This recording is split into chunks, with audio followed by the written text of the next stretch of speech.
Well, it's 12:30, and hey, all. I just got a notification that my session has started. So, welcome to Medium Day. I'm sure many of you have already been seeing sessions. So, thanks for joining me. I'm Gentry Bronson. I'm speaking to you from New Orleans, and I'm going to be talking to you about creative courage and vulnerability. So I'll be talking for about 10 minutes or so, and then there'll be a question and answer period afterward. I'll turn or announce the Q&A when it's all set to go, and you can feel free to answer or ask me anything you'd like. So what we're going to be talking about today is how to take risks and be authentic with your writing and creativity. What that means is that many people, not all, but many creative people find it difficult to write honest work from their own experience because they're afraid to be vulnerable and show their raw sides. There are other reasons as well, but to me, I believe the best creative work comes from real life and real, true experiences. It's our job as creatives to tap into our courage and shine a light on our personal stories from our experiences for our readers and our audience. So when I say creativity, what I mean is it's beyond writing. We're on Medium, so obviously it does include writers. But I come from a background that includes writing, but also I was a musician and songwriter, a composer. I still am. So creativity for me includes songwriting, music, other forms of art. And as a writer, you might be a writer of fiction, nonfiction, creative nonfiction. You might be a screenwriter or a songwriter or a poet, and you may write in several genres or a specific one, but your genre could be horror, erotica, or humor, memoir, fantasy, romance, poetry. So as a creative, you could come from a lot of different areas and have multiple outlets: music, art, photography, whatever it is, though. Your personal experience is what I believe will drive your best creative work. For me, as both a writer and a songwriter, my best received work was often and has often been my most honest. So that's what I want to encourage you to tap into. And today I'm going to talk about 6 concepts that can kind of be looked at as steps. The first is courage, and what I want you to do is think about how can you take risks and be courageous and be unafraid in your creative work, showing your raw self. How do you develop creative courage? So what I want to first talk about is models. I'm big into models. and I want to talk about aspirational and inspirational models. They're similar but different. And I want you to think about, are there stories that you have been inspired by? Are there stories that come from a courageous place, a place that shows off the writer or creative's sides that are awe-inspiring or risky or raw? Maybe they're very dark or humorous or painful or tragicomic. If you're inspired by them, they're a model. They're an inspirational model. They're writers and creatives you look up to. And additionally, aspirational writers and creatives are those that you kind of want to become like. They may be aspirational and inspirational. You use those models to kind of get you moving forward, because what you really want to do, based on knowing that the work is out there and there is change-making work out there, what's something about you that feels risky, something that no one or very few people have heard about you. If you have a story to tell that you're afraid of telling, it might be the best story, book, novella, poem, song, script, article that you may have. So it's up to you to find the courage to tell that story. Now, how do you do that? You do that with vulnerability, right? Vulnerability and courage combine in an integral way. People can tell when you're being dishonest. Now, you're not lying necessarily, but they can tell when you're making something up that you know nothing about. They can see and they can feel that. So how can you be raw, transparent, authentic, and honest with your work? How can you be direct and tell your readers and audience who you are without hiding behind a veneer? So I use an exercise. It's a simple exercise. And when you're ready to create, not right now, because we're in this session, but sit down and literally think and free write. And free writing can come in many ways. It can be in the middle of your laptop or on paper or your phone or whatever, but you're going to free write whatever it is you've come up with that no one knows about you, an idea that feels risky and courageous. Don't be afraid. No one has heard it, read it, so no one can judge you or be upset by your work. And you take notes on that. You see where it goes. It might be paragraphs or dialogue or just bullet points on your page or screen or whatever. Don't censor yourself. That's the key. Don't be concerned about what people might think or who you might offend. Just let it flow. And then what you do, kind of step 3, is to literally step away. You step away from the work you've done. You take a break from those notes you took developing your courageous and vulnerable ideas, and then you let it simmer for a day or a week or a month, even sometimes a year is okay. And the key is that you dove into a topic that you've never written about, one that few people know or no one knows, and it's something that might be vibrationally not okay with you, but it's something that you want to get out, right? When I do this, I often find that I come up with multiple creative ideas, and each idea springs forth like a tree with branches. The ideas become my future library of creative possibilities. So then after some time has passed, at least a night usually, return to those ideas and concepts that you've created. Look at what you've done and decide what you feel is the best story that you have, the one that you want to tell.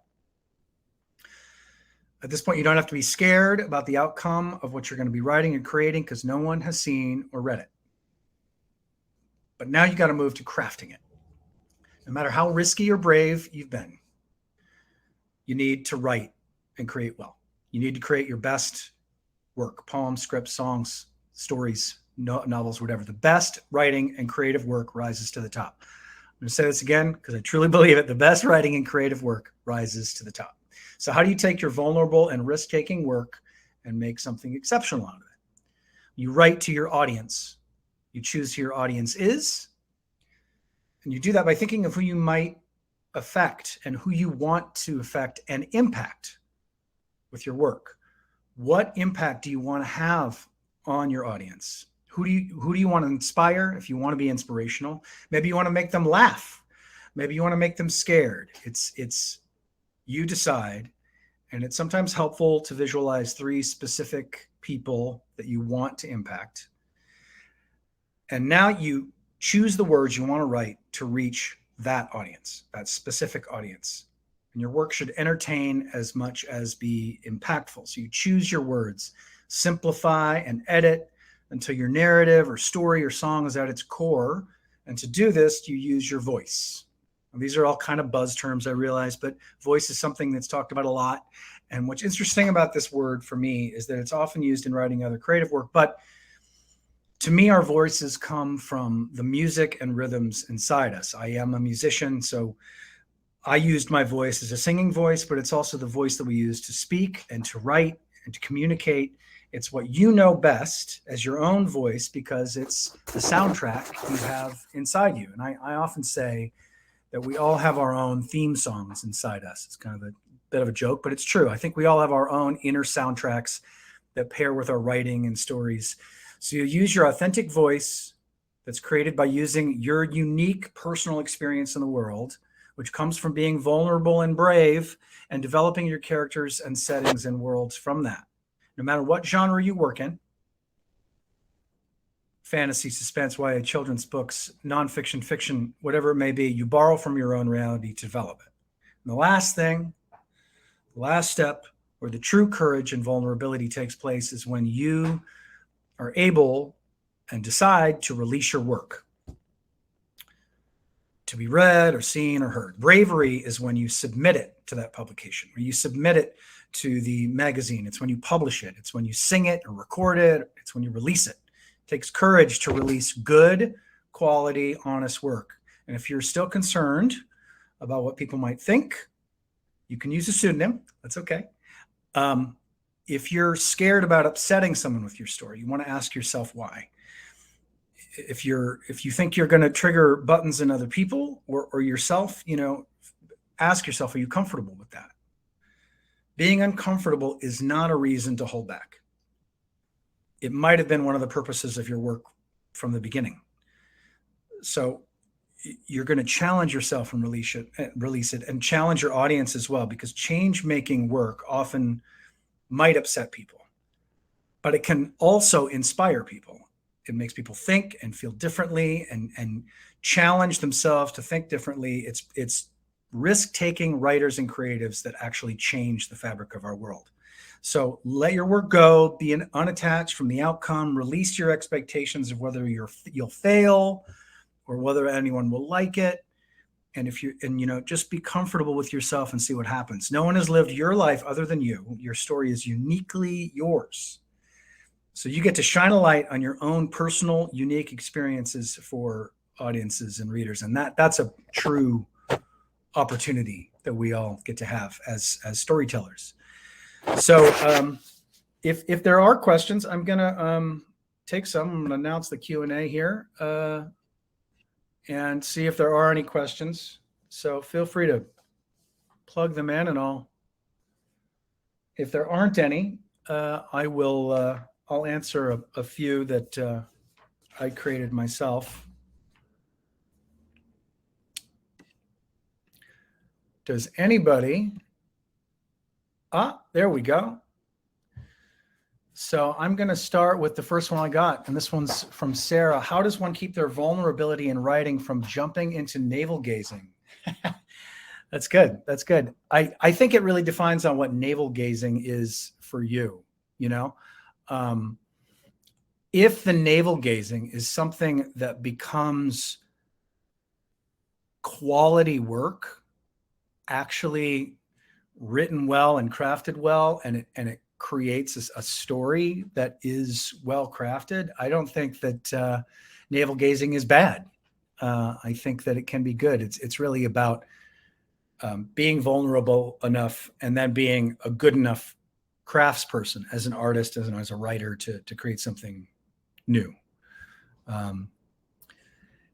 Janelle has asked, how can I share my work with more confidence? And you've won awards, so well that helps your confidence right there, Janelle. Hopefully I'm pronouncing it properly. How can you share your work with more confidence? Well, I think that interestingly, I think some of my favorite creative people in the world are the most humble, and humility, I think, takes checking your own confidence. People that are a little bit arrogant, I don't really enjoy their work as much. So how do you share your work with more confidence? I think one of the things I like to tell people is, whenever you've completed something and released it, self-celebrate. So that might be a way for you to celebrate yourself and your work and your accomplishment, because you created it. So there must have been a reason, right? And I think that can help develop your confidence, because you're able to celebrate what you've done. I hope that's one way to look at it, Janelle. Elizabeth asks, would you be comfortable sharing one that surprised you? I'm not sure, Elizabeth, if you are talking about my own work or one of my clients. So I will, I'll give a couple of examples. So of my own work, I am, it's really important for me to be honest, and sometimes, so I recently wrote a piece about and released a piece about being incarcerated at one time, and it surprised me in that I went back through notes and I thought, I'm going to write this. And what surprised me was how much it resonated with people, and I think how much people felt educated by it. And my intention was to get people to really kind of understand what that system is, the system of the correctional system in the United States. In terms of client work, I have a client that is a remarkable writer, and she wrote a book. It was her 8th book, and it was about sexual assaults that she had experienced as a child, young adult, and even as as a teenager as well. Different people as well in different places, and all of that's very raw. And it turned out that one of the people turned out to be a serial killer, and I can't make that up because somebody else wrote it. And what surprised me was one, that she was so honest with the story, but 2, how great she was as a writer, and how she just sheared it down to the bare bones of what her experience was. And she wrote it kind of during the middle of the Me Too time period. And I told her it was essential, So what surprised me, I think, was just her ability to be that honest. And that's what I think. I think that people resonate with people's ability to be honest, especially if you write it well. Which goes back to Sarah's question about navel gazing. If you navel gaze and it comes out in good work, navel gaze all you want. Tony asked if the Q&A function is working. And I don't know. I have announced the Q&A and confirmed it twice now. So hopefully that will work. Oh, and here are some other ones that have come in. So I'm getting questions in 2 places. Patrice asks if I'm a writing coach. I actually am a writing coach, creative consultant, media consultant. I also work with musicians and entrepreneurs and creatives of all types. So yes, I am. So I'm just going to kind of, I want to make sure I get to the ones that were asked originally. Here he goes. Here's from someone who asked, what's the line between TMI and courageous vulnerability? That's a really good question. Simply because TMI, too much information, for those that don't know the acronym, I think it's really just about people's comfortability level with too much information. What does that mean? I think it's really, it's defined by your audience. I think that if you're trying to tap into courageous vulnerability and you are reaching your audience, then there kind of isn't too much information. You're never going to reach everyone. It's impossible to reach all 8 or 9 billion people on the planet. So I think it comes back to that. Courageous vulnerability is only too much information if your audience isn't impacted by it in the way that you want. So I'm going to look at, a quote from Annie Lamott. It's funny. I actually did a festival with Annie Lamott about 11 years ago. You own everything that happened to you. Tell your stories. If people wanted you to write warmly about them, they should have behaved better. I love that quote as well. I've actually shared that with people. What if the fear stems from fear of legal repercussions? Radia, I'm hoping I'm pronouncing your name properly. I think that's a good question. I get that one a lot. So I have some notes specifically on that. So, unless you, basically, here's the thought. Until until you publish it, no one can do anything. So the first thing that you want to do is write it. Don't worry about the legal repercussions until you need to, right? Like write it, edit it, craft it, have it ready to go, and then you're going to decide where it's going to be published. Is it going to be published self-published or traditionally or through Medium or through and if your story is actually true, 99.9% of people won't take legal action. And if they do, they're usually wealthy and or powerful. And if you've told the truth, they usually won't. So, but you have to write it first. That's what I usually tell people, right? And you may decide it's not even a story you want to tell. I actually was sued for a song that I helped someone write after they had died. And I ended up choosing to not release the song because I didn't think it was that good. And that was 19 years ago. There's a whole much longer story to that, but Donald asks if I have been surprised by how often people say they can relate to something that I wrote that was very specifically about my experience. I haven't been surprised because weirdly enough, most of what I write about, musically or literarily, writing, comes from my experience. It's really, really important to me. Even the fiction that I do is very fact-based fiction.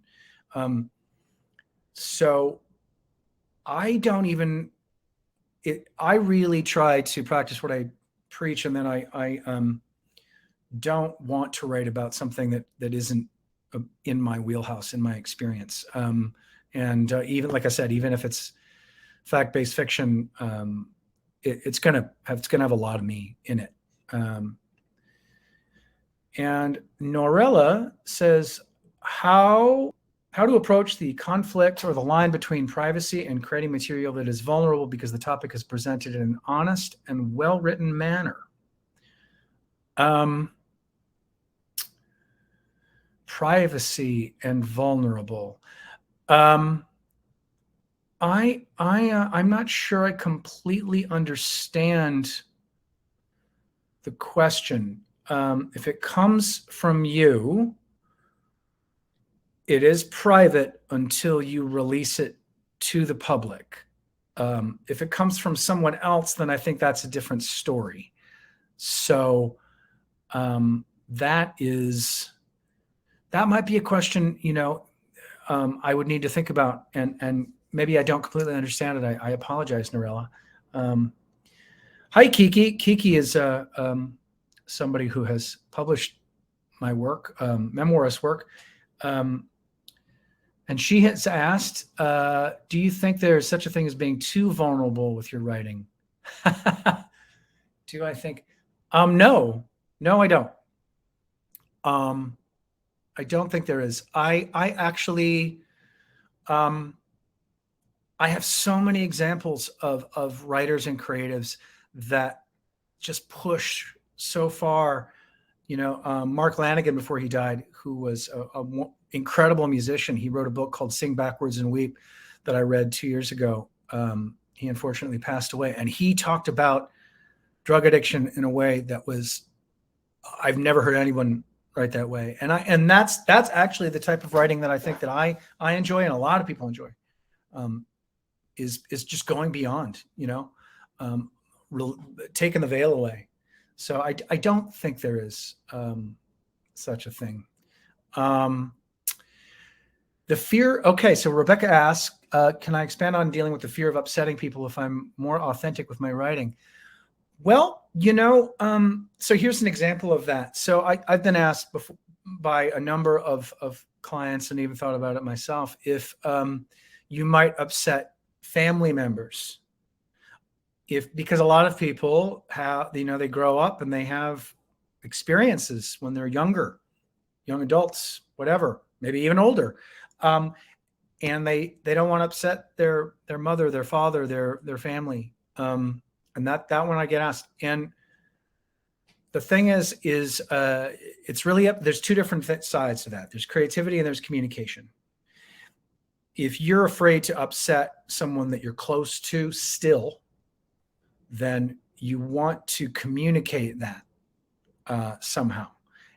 And if you're not that close to them and you're upset about upsetting them, then you need to kind of ask yourself why that is, because if your story is true, then you're not creating falsehoods. And if you're writing fiction and it's based on other people, it's still fiction. So everything is going to be based on someone else. So if they did get upset, they'd have to read into it. I mean, I have songs that are people think they're in them and they're not. And I have writing that is specifically about people. And I've had people get, upset, but it's never more than just kind of like a text or something, but it really is, it's about communication versus creativity, and you can communicate in advance. That's a much larger question. Now someone is asking, how do I tell a story that involves others I'm close to, without them recognizing themselves and feeling that I'm telling their story or telling their story wrong or violating their privacy? Well, that's down to creativity versus communication. If you write the story, and you're writing it without them recognizing themselves, I assume you're going to use different names. If they know you're writing and they read it and the story is very much about them, then they may see the story, they may believe the story is wrong, and they may believe it is violating their privacy. So you can either address that ahead of time or you can write it. But if it's just based on what happened and it's not really them, there's really it's not legally improper, and a lot of people are going to find that your story is wrong, quote unquote, because they have their perspective and you have yours. So it's really about, I like to think, is your story going to impact other people in a really great, wonderful way? And is it going to change the world positively? Like if there's somebody that's done something wrong to you that was very bad, could it change the world? Could it make them think about their actions and change their actions or apologize? I think there's a lot of different ways to approach it. And sometimes, if you upset somebody, it's okay. It's change-making work, and that's part of taking a risk. I'm going to try to get in. I have 2 more minutes here. So I would love to get in more questions, but I first want to say, I thank you all in my last couple of minutes here for being a part of this session. I am a creative and media consultant. I work with writers and creatives like probably most of you. I have a website. It's my name, gentrybronson.com. If I didn't get a chance to address your question, you can send it to me in my contact page on my website, and I will definitely look for your message and get back in touch with you. You can find me through my website and Medium and lots of other places. But I definitely don't want to miss out on all of your stories. I don't want to miss out on your stories either, but your questions. So I'm going to try to get in one more here. How do I tell a story that involves others I'm close to? I feel like I kind of touched on that. Oh, I did answer that. Would you recommend letting those involved in the story you're sharing know before publishing or writing? That is truly up to you. I think that's an important thing for you to think about. I don't recommend it. I don't suggest it. I think it's really personal, and it's up to your personal experience. And how to do so this is important. You own your story. No one else does, and you get to tell your story. So if they try to micromanage how they're portrayed or protect themselves, protect how they're seen through your writing, they don't get to do that. You own your story. You own your narrative. And that is very important.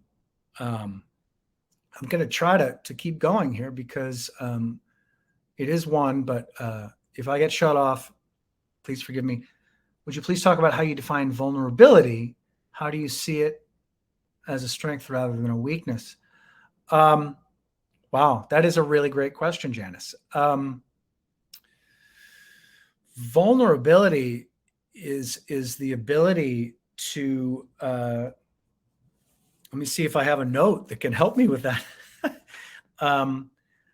Vulnerability is allowing yourself to be authentic and transparent and not hide behind a veneer. It's about being honest with people. And that, I think, is vulnerability, allowing yourself to be open to others as much as allow others to be open to you.